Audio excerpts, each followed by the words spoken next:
Welcome to the new blog. तर आज movie night आहे, मूवी डेट नाईट म्हणू शकता. आणि क्रिस्टोफर नोलानचा ओडिसी हा मूवी आलेला आहे. द ओडिसी, ठीक आहे, ओडिसी नाही फक्त द ओडिसी. दी ओडिसी कारण तो मायथॉलॉजी मध्ये he was very the person, that's why it's the Odyssey. मला फक्त घेऊन आली आहे मी हिच्या इन्फ्लुएन्स मध्ये आलेलो आहे मूवीला. मी ट्रॉय बघितला होता. हां बोल. मी लास्ट टाइमच याला बोललेली की फर्स्ट डे फर्स्ट शोला जाऊ. हां तर हा नाही करत आम्ही ट्राय केलं तिकीट वगैरे घेण्याचं, पण आम्हाला नाही भेटलं. सो नंदलेस आफ्टर 1 वीक मला तर फक्त एवढं माहिती आहे की महाभारतचा कॉपी आहे. सॉरी, महाभारत आहे, रामायण आणि महाभारत मिक्स झालेला आहे. म्हणजे मी रिव्ह्यूज बघितलेले आहेत. नाही काय म्हणजे त्यांची मायथॉलॉजी ठीक आहे, ते कॉपी नाही केलेली असं म्हणणे का तुझं? ते ओरिजिनल्स आहेत का? माझं असं काहीच म्हणणं नाहीये.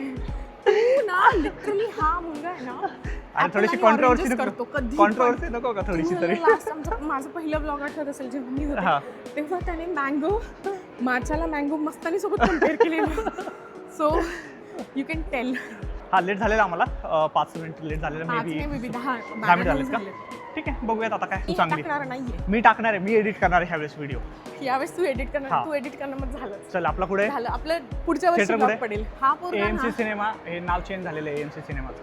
हा 12:15 वाजलेत आणि इथे अजून पण चहल पहल आहे, खूप जास्त आहे. आपल्या इकडे 1 वाजता वगैरे आपण जर गेलो लेट नाईट शोला तर सगळं सामसूम असतं, सगळं बंद असतं. पण इथे नाही आहे, इथे सगळं चालूच आहे.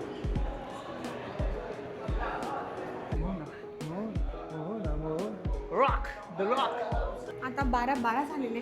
12 झालेत आणि आमचे 12 वाजलेत, कारण की आम्ही 12ची माणसं आहेत, म्हणजे आम्ही MS-12ची माणसं आहेत.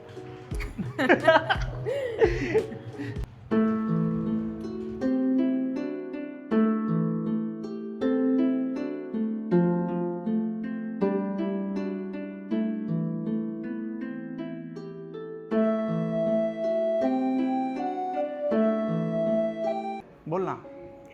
3 आवर्सचा मूवी होता. 3 वेळा मला बोर झालं. बोर झालं तुला? मला वाटलंच होतं. अरे नाही, चांगला मूवी होता. तुला अशी मूवी नाही त्याचं स्टोरी टेलिंग भारी आहे त्या ह्याचं. म्हणजे क्रिस्टोफर नोलनचं ओव्हरऑल असतं व्यवस्थित, पण थोडंसं बोर होतं. जसं ओपनहायमरला पण बोर झालं होतं मध्ये. एवढ्या मोठे मूवी असतात, ओपनहायमर पण मोठा होता आणि मध्ये बोर होत होतं तसं. आणि सगळे अंधारातच असतात जास्त करून मूवी, त्यामुळे मला काही मजा येत नाही. ज्यांना ही पूर्ण मायथॉलॉजीची स्टोरी माहीत आहे, ठीक आहे, त्यांना हा मूवी आवडणार, कारण त्याची 20 इयर्सची होल जर्नी त्याच्यामध्ये दाखवली आहे. आणि मला तेच होतं की मला वाटलं की 2 आवर्सचाच मूवी. 20 इयर्सच्या जर्नीमध्ये 7 वर्ष तर तो त्यांच्यासोबत होता. हां बोल पुढे बोल. 20 आवर्स ते 7 वर्ष तिच्यासोबत होता, मग ते 20 इयर्समध्ये काउंट नाही होणार. पुढे बोल. स्वतःलाच ना इतकं शाळा माहित नाही ना, काही नाही. ह्याला हा मूवी माहित पण नव्हतं. मी याला सांगितलं होतं. आणि ट्रॉयमध्ये जो त्याला मारलं, ट्रॉयमध्ये माहिती होतं, ट्रॉयमध्ये तो मेलेला आहे ओडिसी. तिलाच माहिती नाही. तिलाच माहिती नाही. पागल का तू? हां बोल. ट्रॉयमध्ये जर तो मेला तर बोलू इथे कसं आहे? कमेंटमध्ये सांगा. हां बोल पुढे बोल. मी ट्रॉय मूवी नाही पाहिला, so I have no idea. हां, काही ठिकाणी थोडंसं स्लो वाटलं, पण सगळ्यात जास्त ना मला ह्याची क्युरियोसिटी होती की ती झेंडेया आहे कोण. कारण बाकीचे कॅरेक्टर्स सगळे माहिती आहेत, पण झेंडेया आहे कोण. तर मी ते सांगणार पण नाही, कारण मग जर मी सांगितलं तर ते स्पॉइलर होईल, जर कोणी नसेल पाहिलं आणि त्यांना पाहायचं असेल तर. मी ना लास्ट वीकमध्ये ज्या दिवशी रिलीज झाला होता ना, त्या दिवशी इथे किंगडम टॉवर आहे, त्या किंगडम टॉवरवरती त्यांनी काय बोलतात ते ॲड केलेली त्यांची. ओके, सो मग मी याला तेव्हाच बोलले होते की चल जाऊया मूवीला. तर हा नाही हो केलं. बट फायनली आज मी ह्याला जरा स्टोरी वगैरे दाखवली, तेव्हा हा रेडी झाला आज मूवीला येण्यासाठी. आणि मला तर जाम आवडलं, मला ऑलरेडी आवडतो. मला हा डायरेक्टर पण खूप जास्त आवडतो. प्लस ह्याच्यामध्ये 4 मूवीचे नाव सांग डायरेक्टरचे. सांगू का? हा सांग. 4 मूवीच्या लगेच स्टार्ट कर. 1 2 3 ठीक आहे. झालं समजलं. असं पटपट एवढं माझं डोकं त्याच्यामध्ये नाहीये ना, but I know. Inception, Interstellar, Oppenheimer, this त्याच्या आधीचे 4 सांग म्हटलं मी तुला. हे नाही सांग म्हटलं तुला. राहू दे. ओके, तू सांग. कोण? तू सांग. हे कसलं गुंड्यासारखं बसला असतं ते जे ह्याचं होतं ना, ॲरो अँड बोनचं, ते रामायणापासून इन्स्पायर होतं का? त्याचा ॲरो तो हे करतो ना, त्याची प्रत्यंच्या असे वरती लावतो ना. हो, कारण खूप साऱ्या स्टोरीज आहे ना आपल्या मायथॉलॉजी, इंडियन मायथॉलॉजी, म्हणजे ग्रीक मायथॉलॉजी आणि इंडियन मायथॉलॉजी, खूप सिमिलर गोष्टी आहेत त्याच्यामध्ये. तू म्हटलं की तू नाही बघितलं. हा, पण मग मी हा मूवी येण्याच्या आधी मी त्याचं शॉर्टर व्हर्जन पाहिलं होतं ना, सो मग मला नाही तर लिंक Brad कशी Pitt, लागली Brad असती Pitt मला, होता. सो मला लिंक नसती ना लागली एक्झॅक्टली. त्यामुळे मी तो होल मूवी नाही पाहिला, पण मला त्याची स्टोरी समजली आज. ब्रॅड पीट होता ना, जाऊ द्या तुम्हाला स्पॉइलर भेटेल आम्ही जर सांगितलं तर, पण स्टील पण तो तर मूवी रिलीज होऊन पण गेलेला आहे. ओव्हरऑल बरेच. आणि तुम्हाला काय माहिती मग थॉर कोण आहे? थॉर नाही माहिती. ओके, असेल कोणीतरी. हाफ नॉलेज जुईस आहे का? जुईस कोण आहे मला सांग. जुईस तो ह्याचा देवता, थंडर काय म्हणतात त्याला? हां, थंडरचा देव. नाही, राजा इंद्र आहे जुईस. अच्छा, आणि थॉर कोण आहे? थॉर नाही माहिती, पण थॉर वरून देव. Okay, cut. मला त्याला आवडलं, मला त्याला बघूनच भारी वाटतं टॉम हॉलंडला. आहे तो त्याची आणि हा मॅट डेमन तर मात्र झालाय, पण स्टील ओके. त्याचं नाव पर्सनॅलिटी मांडलं म्हणजे पर्सनॅलिटी म्हणजे तशीवाली पर्सनॅलिटी नाही, But पण अदरवाईज ओव्हरऑल कॅरेक्टर जे काय आहे ते छोटूसाच येतो, बट मस्त आहे, मला तर आवडतं. मला तर ऑलरेडी आवडतो. मी कास्ट ह्याची कास्टच एवढी भारी आहे आणि ना हा तो अजून फॉर खूप शुअर भारी दिसतो. ऑब्व्हियसली.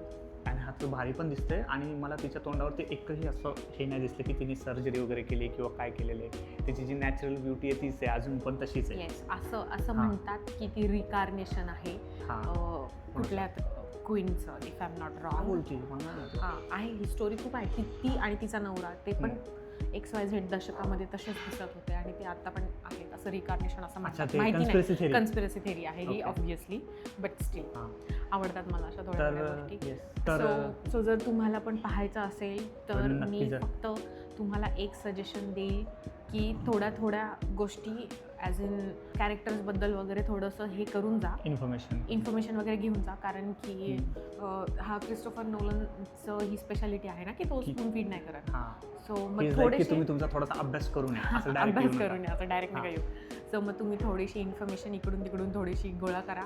युट्यूबला भेटतात बऱ्याच स्टोरीज डेफिनेटली. पण ओव्हरऑल मस्त आहे, मला तर आवडलं. म्हणजे आता आपल्याकडे काय होतं माहिती का, आपल्याकडं जे रामायण महाभारत आहे त्याच्यामध्ये पण खूप भारी भारी स्टोरीज आहेत, पण त्याला पोर्ट्रे करणं आहे ना कुणाला पण जमत नाही, आणि मग ते घाण होतात. मग ते एक मूवी आला होता ना निखिल राऊतचा काय तो त्याचं डिरेक्टर माहित नाही मला, त्यांनी कशी घाण केली होती तसं. आता ते पण आहे, पण म्हणजे कम्पेअर ॲक्च्युली नाही करायला पाहिजे. नाही केलं पाहिजे कम्पेअर, कारण की आपल्याकडचं ऑडियन्स थोडंसं वेगळं आहे आणि इंग्लिश ऑडियन्स थोडंसं वेगळं आहे. इंग्लिश ऑडियन्स ड्रामा आवडतो. आता जसं मला पण थोडाफार ड्रामा आवडतो, मला बोर त्यामुळे ह्याला बोर झालं. तर तसं पण ड्रामा ज्या लोकांना आवडतो त्या लोकांना हे वाले मूवीज नाही आवडणार, बट ज्या लोकांना असं फास्ट पेसवाले मूवी आवडतात, कट शॉर्ट मूवी आले, त्या लोकांना अशी मूवी आवडणार. आणि आपल्या इकडच्या ड्रामा वाईज इंडियन मूवीज आवडतात. वेगळंच आहे, म्हणजे क्रिस्टोफर नोलनचं जरा स्टोरी टेलिंग जरा वेगळंच आहे. हर्डल्स जे दाखवलेत ना, त्याची 20 इयर्सची जर्नी त्याने कशी कंबाईन केली असेल, कुठले शॉर्ट्स घेतले असेल. आणि तुम्हाला ना हेलेना जर तुम्ही पाहिली ना, हेलेन जिच्यामुळे युद्ध झालं ट्रॉयसचं, ते का सांगितलंस? हे नव्हतं सांगायचं, हे यात तर मज्जा आहे. सो एनिवेज जर तुम्ही पाहाल तो मूवी तर मग सांगा. हेलेन कॅरेक्टर ह्याने छान घेतलंय, म्हणजे असं I was surprise to see that character also. मस्त होता मूवी, मला तर जाम आवडला. आणि आय वुड हायली रेकमेंड, जर तुम्हाला फास्ट पेस मूवी आवडत आहेत without any drama, cut short movie, then definitely it's for you. And yeah that is it. आता ट्रॉय बघू आपण परत एकदा. येस, आता आपण ट्रॉय बघूया. ट्रॉय पाहूया. पण ट्रॉयचा डायरेक्टर हा नाही, ओके, ट्रॉयचा डायरेक्टर दुसरा आहे. त्यामुळे मी तुला सांगतो ना, ट्रॉयमध्ये मेलेला आहे, हा थोडीशीच मेलेला आहे, कारण जेवढं मला आठवते तेवढं, कारण जुना मूवी आहे, जेवढं मला आठवतं. आणि बाय द वे त्याच्यामध्ये ओडिसीस कोण आहे माहिती आहे? कशामध्ये? Ned Stark. अच्छा, नेड स्टार्क त्याच्यामध्ये आहे. तर येस, अशा प्रकारे हा होता आमचा एक छोटासा ब्लॉग. तर हा होता आमचा ब्लॉग. मूवी मस्त होता, एक मूवी डेट होती आमची आज. येस, भेटूया पुन्हा पुढच्या ब्लॉगमध्ये. कसा वाटला नक्की सांगा, कमेंटमध्ये सांगा. माझा नवरा कशाला पण नुसतं नको करतो. त्यांची स्टोरी कशाला सांगायचं त्यांना आपल्याला? अरे का नको सांगायला? तिकडच्या लोकांना क्युरियोसिटी असेल, बोल काय बोलतो, काय. सो आमचे मागे शेजारी रिक्लायनर सीट होते, ओके. तर मग इथे थोडंसं वेगळं सीटिंगची सिस्टम आहे. तर मग माझ्या एक्झॅक्टली शेजारी एक मुलगा होता, आणि तो बसला, आणि त्याची गर्लफ्रेंड नंतर आली, पॉपकॉर्न सगळं घेऊन. आणि मग दोघं बसले, मूवी बघितलं, आणि नंतर त्याचा तो आधी गेला, आणि ती बिचारी मुलगी तिथंच बसली की तिच्या किती वेळ. सो इकडे थोडंसं रिस्ट्रिक्शनमध्ये कपल्स आहेत असं मला वाटतं. आपलीकडचं सारखं नाही एकदम बिंदास फिरतात. असं सांगतेस, असं लोकांना इंग्लिश येत नाही. हा, मग नाही येत ना इकडच्या लोकांना, कारण ह्या लोकांची भाषा ते जास्त प्रेफर Arabic करतात, आहे. अरेबिकला प्रेफर करतात. आणि ऑब्व्हियसली करायला पण पाहिजे, त्यांची मातृभाषा आहे. पण आपल्या इकडे थोडंसं असं, that is not the point. The point is की मीच असं काहीतरी बोलले, मी बोलले की एक्झिट आहे का तिथून, पण तिला समजलं नाही. सो मग मी पण असं तिला ज्या लँग्वेजमध्ये समजेल त्या लँग्वेजमध्ये बोलले. अच्छा, आउटसाइड इज देअर आउटसाइड. मी पण असं आय डोंट नो आता भेटलं. आणि बाय द वे मी जर जास्तच ब्लश लावलाय, ब्लश ब्लाइंडनेस जर तुम्हाला वाटत असेल तर, कारण झेंडियाचा जो प्रीमियरचा जो लुक होता त्यामध्ये तिने एकदम मस्त ग्लोई ब्लशी होती. सो मी पण तोच विचार केला आणि म्हणून मी पण जास्त ब्लश लावलाय. सो अशी आमची टाइमपासवाली बडबड जर तुम्हाला आवडत असेल तर सबस्क्राईब करा चॅनलला. सबस्क्राईब करा. असू दे, ही वाली एनर्जी आपल्यासाठी चांगली नाहीये. कोणती? लेट लतीफवाली एनर्जी ब्लॉगमध्ये नको सांगायला. हो.